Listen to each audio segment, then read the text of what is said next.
So, complex power. Now we're getting into the full-blown power description, if you will, of an AC circuit. Right? Complex power tells us everything that we need to know about the power of the circuit. Again, here you can see it's a bold S, right? We're going to write it with the S with the vector sign. It is the product of the voltage and the complex conjugate of the current. So you have to be careful about that, right? So this is now, if I have the full phasor expression for voltage and the full phasor expression for current, take the complex conjugate of the current and then multiply them together. Okay? So again, if the phasor form of a voltage is some amplitude times a phase, the current is some amplitude times its phase. When I do the complex conjugate of the current just says put a minus sign in front of the phase. Remember where that comes from? That if I have something on the complex plane, if I have a vector, right?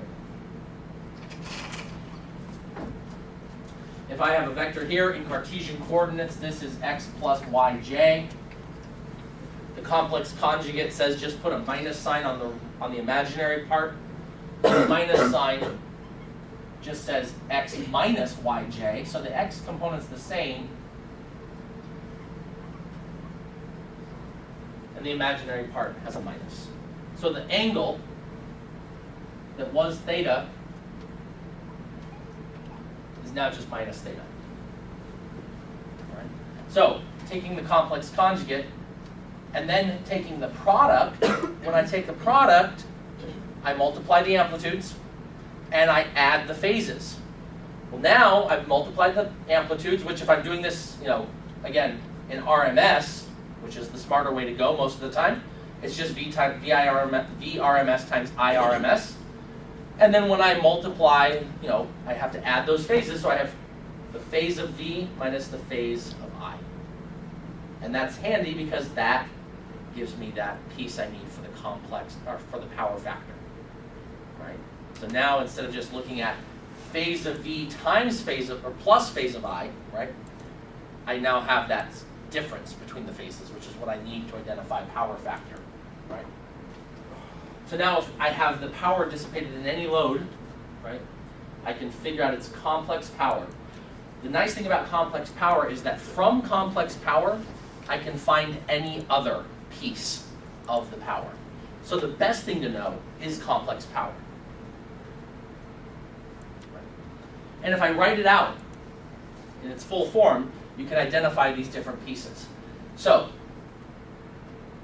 the complex power, again, see, it's a little tricky here. Unfortunately, that S doesn't look very bold.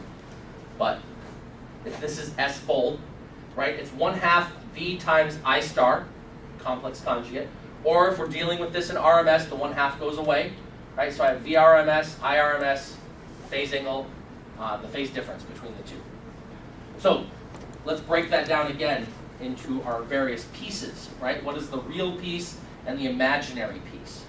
Well, if I have some vector now, right, this is still just a vector, right? It's got some magnitude and there's some angle, so I can draw it somewhere on the complex plane.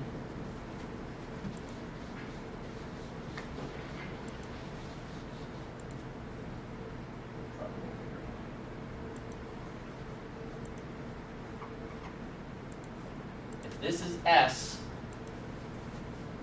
I could do the projection onto the real and the imaginary axes, right? This is the Y component and the X component.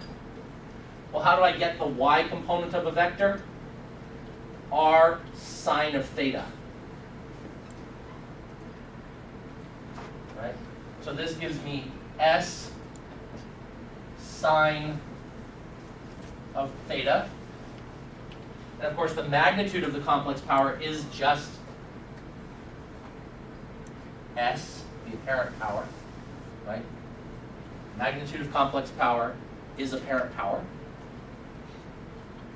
So I have S sine of theta. Of course, theta here, this is theta V minus theta I, right? So now right here, this is sine of theta V minus theta I. And of course, what is S? It's VRMS times IRMS. Right? And this is the imaginary part. Right? Since this is on the imaginary axis, there would be a J in front of this when I put it into Cartesian form. This piece is known as the reactive power. Why? Because when we wrote down an impedance, we said there were two pieces to the impedance, right? There's the resistance and the reactance. And the reactance is that X. We used the symbol X for it. That covered the impedance of the inductors and the impedance of the capacitors, the imaginary part of the total impedance. So now we call it reactive power, which is a symbol of Q rather than X. And then we have the real part, right? Well, the real part is just, again, this magnitude of this vector, which is S, our apparent power, times the cosine of the angle, which is theta V minus theta I. Well, what does that look like? That's the thing we were just talking about when we defined apparent power. That is the real or average power. So this is P, the average power consumed in our circuit, which is real power measured in watts. So this P, which is the real component, so this, remember, is complex power. The real part of the complex power is P, which we measure in watts. The imaginary part of the power, which is the Y projection, is Q, which is the reactive power, right? We measure that in volts, amps, reactive, VARs. And that's because the S, the apparent power, right, we measured this in volt amps. Because it's a voltage times a current, right, so it's volt amps. Now, to specify the imaginary part, we use the VAR, volt amp reactive. So, again, we can now tell a little bit about our circuit and how it's built by looking at these various components of the power. If we look at the reactive portion, right, if that's 0, we know that this is entirely real. It has a power factor of 1, and it must be purely resistive. If it is less than 0, then that means it's going to be down here somewhere, and that's equal to a capacitive circuit, right? Or capacitive load. If it's up in the top quadrant, then we know we have an inductive load. Again, because we're looking at the phase angle between the voltage and the current. Right? So if the Q comes out with a minus sign, you know it behaves like a capacitor. If it comes out with a positive symbol, then you know that it's behaving like an inductor. Right? So again, here we've added another term that we need to remember. So now we have complex power, apparent power, real or average power, reactive power, right? We had instantaneous power, so we have at least 5, right?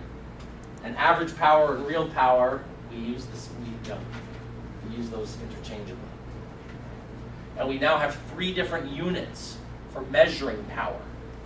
Watts that we're used to, that's the real power, right? The volt amp, which is a new one, which is just used for measuring the apparent power, just tells us this magnitude of the vector, right? And we don't, it's volt amps because some of it's imaginary, some of it's real, right? And then there's the volt amp reactive, which is the unit we use when we're talking only about the imaginary part. So that's just a little bookkeeping, right? You're just going to have to kind of keep those straight and figure out what will help you to remember those, right? But also, right, now we can see that the complex power is written as the sum of P and JQ. Might be seeing this slide right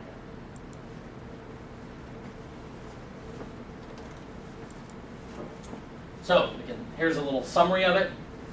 Of our various powers. We also have the power factor, which is not a power per se, but it's definitely an important concept. So you can see that from complex power, here's your equations to derive any of the other pieces. Right? If you have the complex power, finding its magnitude, which is just VRMS times RMS, IRMS, gives you the apparent power. And if you're given P and Q, you can just use Pythagorean theorem to find the apparent power, right? So if I need to find the real power, and I'm given, if I'm given the average power, that is the real power. If I'm given complex, I just take the real part, and that is just, apparent power cosine the phase difference. Reactive power, similarly, it's the imaginary part. And the power factor, okay, so if I've not been given the actual phase angles, could I find the power factor? Yes, you can. Because if you have the real and imaginary parts of your power, you can find the angle, right? Because the angle is just the arctan of the imaginary over the real, right? But now we're taking the cosine, the power factor, we could find the phase angle, but the power factor is just cosine of that. So all we actually have to do is divide, in fact, the power, the average power consumed by S, the apparent power. You can go through the math and you can see how that works out if you want. I could use this for work when I'm trying to calculate UPS values for a panel. Yeah. I calculate the VA and the watts. There you go. And this is where it's coming from, exactly. So again, just lots of different pieces, and in any given problem or any situation you're working in, you may know 1 or 2 or 3 different pieces of this, right? And so if you're able to measure the real power and you're able to measure the power factor, you could then derive from that the complex power. And then you could use that to find any other piece that you needed to know, right? So a lot of the problems in this chapter will revolve around that type of calculation, measurement. If you've got 1 or 2 different pieces of information about the power consumed in the circuit, can you figure out the other pieces that you might need to know?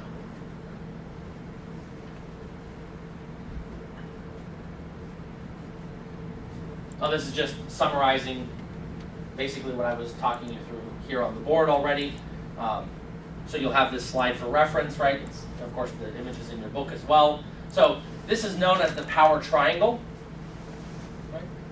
Where we have the complex power, the average power, and the reactive. Of course, the sides of the triangle are the magnitude is S, apparent power, right? But we have the average power and the reactive power. This is related to the impedance, right? We can draw an impedance triangle, likewise. It has the resistance on the real axis and the reactance on the imaginary axis, right? Because it's this impedance, if I'm looking at this simple circuit, the impedance triangle is what gives me my power. That's what's happening to it, right? Because to know how much current flows in this circuit for a given voltage, I have to know the impedance. Right? So they are very much related to each other. When we look at the power factor, here's a nice summary to remind us that when I have a positive Q, positive reactive power, then I'm going to have an effective inductive circuit, or with a minus Q, it's an effective capacitive circuit. We're going to use that again in a minute.